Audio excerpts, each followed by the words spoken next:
Fable is the most important game Microsoft owns, at least for me. Fable is a game that is a core part of who I am. Many people were playing Mario over and over again, but for me, I was replaying Fable over and over again. So this franchise is near and dear to my heart. It's felt like a kick in the balls to see it mismanaged and thrown away for so long. Microsoft continued to double down on Halo and Gears, reviving stories that were completely finished and buying or creating studios to produce more and more games. But Fable, a game with limitless possibilities for where the story could go, was constantly thrown in the experimental games pile. I enjoyed Fable Connect for what it was. But what the fuck, guys? It pains me even more when I see the respect Sony has given to God of War, one of my other favorite game franchises of all time. Why is it that Sony could bring back Kratos and make his story more compelling than ever before, but Fable was just a second thought? Well, a second thought no more. It seems Fable is finally getting the love that it deserved, which is a little bit scary given the fact that Xbox games are a flip of the coin nowadays. Are we gonna get glorious Hi-Fi Rush or Redfall? Why are we still here? Just to suffer? I have a lot of hope for the new Fable game. I'm just a naturally optimistic guy in general, so I wanted to go back and revisit all the Fable games and reminisce with you all. Today we will cover the first Fable, one of my favorite games of all time. And I will warn you, this is not a regular retrospective where I will tear the game apart. I have the thickest rose-tinted glasses for the first Fable, and that's how we will be viewing this game, as the masterpiece that it is. I will save the criticisms for Fable 2, 3, and Fable the Journey. Let's begin. Fable came out when I was just a wee 5-year-old lad, around the time I was starting to gain consciousness. I didn't actually play Fable until a year or two later, but the second my dad showed me the game, it was as though I was transported to a world filled to the brim with wonder. Transported to a Fable, if you will. Fable has a distinct feeling to it that you can't find anywhere else, and it's one of its main strengths. Just like how Souls games have this dark fantasy feel that you can't get anywhere else in gaming, Fable's the same way. But instead of fighting back eldritch horrors to save a desperately bleak world, in Fable, you're transported to the pages of a fairy tale. A place where the music gives you warmth and the characters make you laugh. And like any good fairy tale, it starts with a narrator, getting us acquainted with the beginning of our Fable. Deep in the forest of Albion lay the small town of Oakvale, unchanged by time and untouched by the sword. Here lived a boy and his family, a boy dreaming of greatness, of one day being a hero. Sometimes he imagined himself as a noble knight or a powerful wizard. And other times he dreamt he'd be an evil warrior. But in all his dreams of greatness, he could not possibly imagine the power of the destiny that lay before him. This cutscene distills down one of the key aspects of Fable, whether to be good or evil. Being good or evil would visibly change how your character looked, and it would shape how I would run through the game as a kid. If I was good, I was gonna try and get that halo. But if I was bad, I was gonna do whatever it took to get those horns. The decisions in the game were almost always black and white, good or evil. No nuance or shades of gray are really found within the Fable for the most part. This was not a negative thing for me. As a kid, many of my favorite stories were simple good versus evil stories, like Lord of the Rings. I believe the first game was a perfectly fine framework to build up upon. The issue being that Fable 2 and 3 didn't build upon that framework. That's why Fable 2 and 3 will be getting their own specific videos. I need some time to elaborate on all the issues I have with the games. So subscribe now or you'll miss out on that. Playing Fable now as an adult, the good or evil mechanic was not what sucked me into the experience. What sucked me in was the music. The music is peaceful, playful, and charming. Just listen to this part. It sounds like fairy dust being sprinkled over your face. But it can change. The music becomes dark and ominous, while keeping key instruments so that the music retains its identity. Music is so unbelievably important for a fairy tale setting. It's one of the key aspects that separates it from a traditional fantasy setting. But just because Fable's a fairy tale setting doesn't mean everything's happy-go-lucky in Albion. Even though I would describe Fable as a relatively happy and peaceful game, a lot of messed up dookie happens in the game. Let me give you a couple examples. The game starts with you being just a wee lad helping your dad run some errands for your sister's birthday. You look around and think, what a peaceful village. 2 seconds later. The village is up in flames and your family is murdered. You eventually find out that your sister is alive. Yay! What's wrong? Don't you recognize your own sister? What's up with her eyes? She answered them only with a stare, and so their leader sliced out her eyes. I'm getting that secondhand pain. I can feel it deep in my eyes. You also find out that your mom's alive. Yay! But she's in a secret prison and she's been locked in there getting tortured for years. But at least you're able to break her out and hopefully spend the rest of your days with her. What a touching family reunion. The experience of playing Fable is getting lost in the peaceful music, occasionally laughing at a hilarious side quest, then getting a shard of glass thrown into your heart. But all these experiences mix together to create memorable sections of the game for different reasons. So I'm going to go through a few of my favorite areas. The guild was iconic for me, especially as a child. I had grown up watching Harry Potter, and Hogwarts was just as important to the story of Harry Potter as Harry Potter was. The guild was my Hogwarts, a place where you could train to become a hero of legend. But not only would you train here, you would come back regularly throughout the game to level yourself up and talk to the big baldy himself, the Guildmaster. Trust me, he loves it when you bring up his big bald head. Don't you, Guildmaster?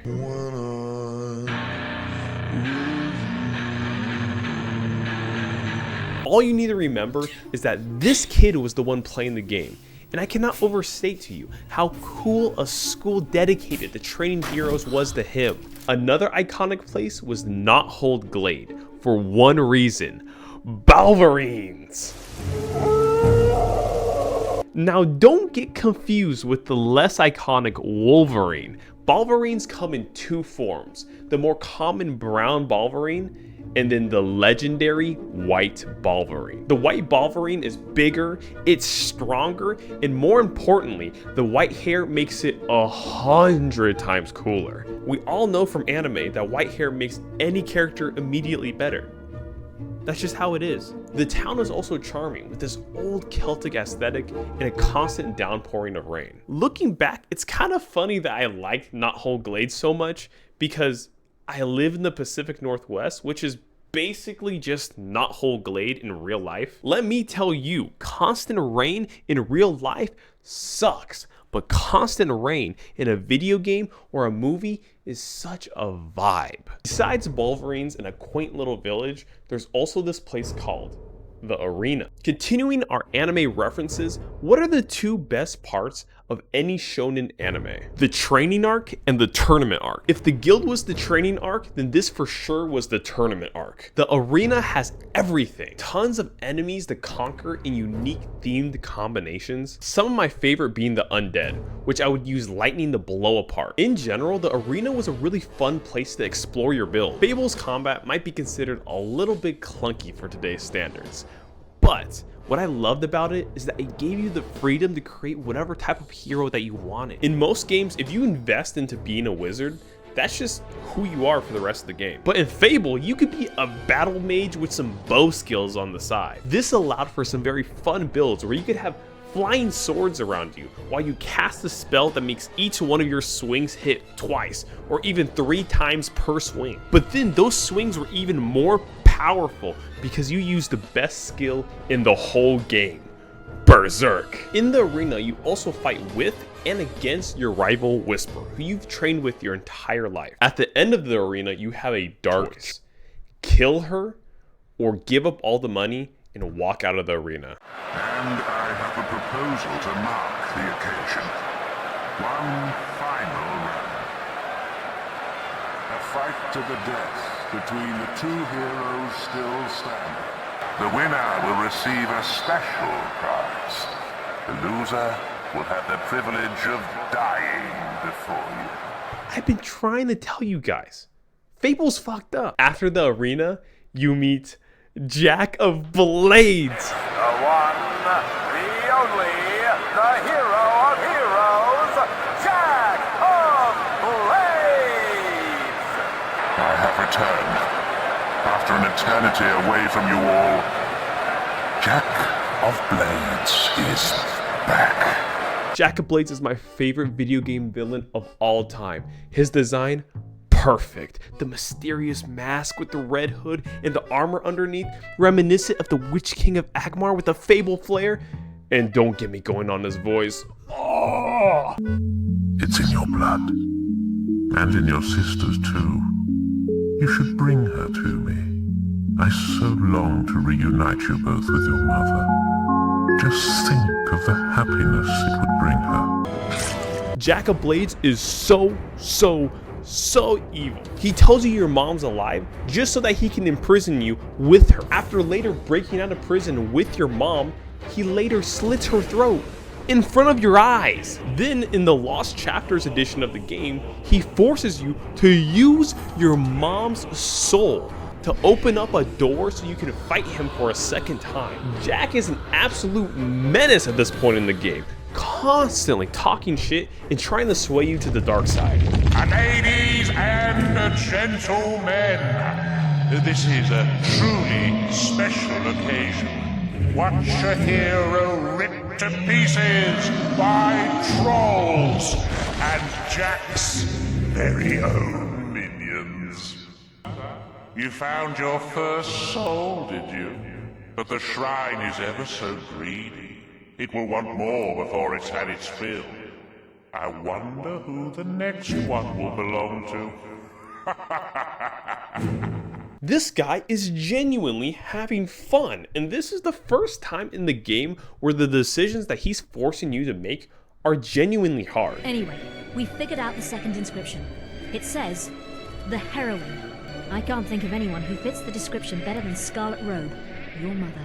I know this won't be easy, but Scarlet was always one to make sacrifices. The best part of Jack of Blades is the build up to the final battle and the climax at the end of the game. Chasing Jack around the world as heroes you met throughout your journey band together to try and stop him from getting the Sword of Aeon. Jack ultimately succeeds, and it's up to you to fight him on your old stomping grounds, the Guild. The build-up is perfect, the stakes involved, the story implications, and the arena is so on point. Walking over the long bridge to the sacred ceremonial arena was just chef's kiss. Then you have the boss fight. I'm going to be honest, we all love Fable here, but the boss fight is doo-doo. But that's hindsight being 2020. Of course, after you experience fights like Radon and Baldur and even Bahamut, a fight like Jack of Blades is gonna seem tic-tac-toe easy, but the feeling you got as a kid, it was priceless. After defeating Jack of Blades in both his human and dragon form, you have one final choice. With the first defeat, your choice was whether to kill your sister just so that you could gain access to one of the most powerful swords in the world. After the second battle, you have to decide if you want to fuse with Jack and become the most powerful being in all of existence, or cast the mask into the fire. I love that Fable ends on this black and white good or evil decision. I love that as dark as Fable can be, it constantly throws humor your way. I love that Fable captures the essence of what a Fable is. I love Fable, and I hope you do too. Ladies and gentlemen, this is truly a special occasion. 20 years have passed since I first graced Albion with my presence. And in those 20 years since my tragic death, what have we seen? Flop after shitty flop.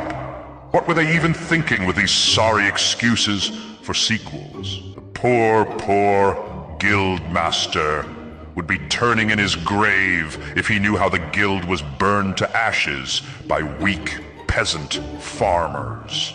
Let me ask you this question. What's the most important part of any fable? The answer should be extremely obvious. It is, of course, the villain. No one has had the charm, the looks, the deep soothing voice, and raw power that I have had. You remember Lucian? Of course you remember Grandpa Lucian's and his highly engaging final battle. Bang dead. How about the Crawler? Do you remember the Crawler? I can see by the look on your face you don't remember this generic-ass shadow bitch. Party City called, they want their costume back. What we need is for me, the hero of hero Jack of Blades, to return yet again. Only I can save this God-forsaken franchise, me. Now that we are all on board, subscribe to this fanboy's channel so that he will leave me the hell alone.